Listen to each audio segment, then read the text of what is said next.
And launching on March 8th, we have Motor City, and this plays 1 to 4 players and takes about 45 to 60 minutes to play. And this is a strategic roll and write where players are going to be running their own manufacturing plant, doing their QA testing, driving those cars on different tracks, and then selling those cars in auto dealerships in order to earn income. And this one is also my personal pick of the week. And there are a few reasons in picking this one. The first is that this is coming from the same designers that created Fleet the Dice game and Three Sisters, which are both fantastic roll and write games. So it gives me a lot of confidence in this one as well. But they've also co-designed this one with a new designer, so I do expect that this one's going to play quite a lot different from those previous two. I also really like how the actions work in this game, where players are going to be rolling dice of different colors, and depending on the color and the number that is rolled, you're going to be placing it on this grid here, which is going to dictate the actions that are available to the players. Players will each draft 2 dice, and each die that's drafted will allow players to perform 3 actions. There's an action associated with the space that the die was on, an action associated with the column it was taken from,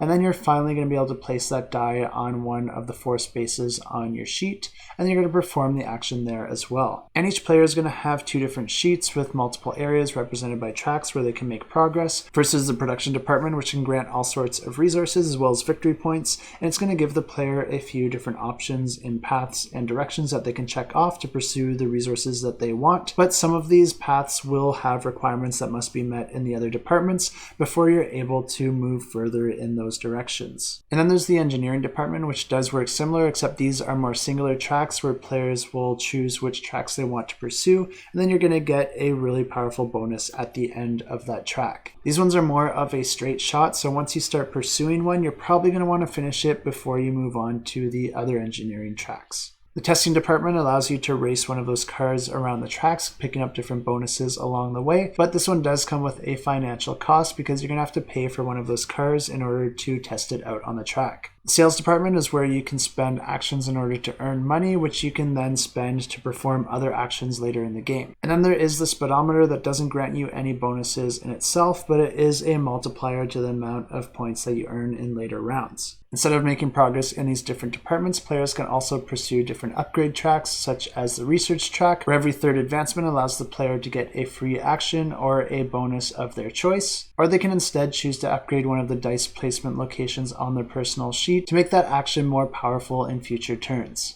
If you are a fan of roll and writes like me, definitely check this one out. I think this one's going to be pretty fast paced with having 3 actions to perform with each of the dice that you draft. But then it's also going to present a lot of great choices, since more than likely each of those dice are going to have things that you want. Combine all that with proven designers, a simple rule set, and a great price point, and you're going to have me clicking that notify on launch button.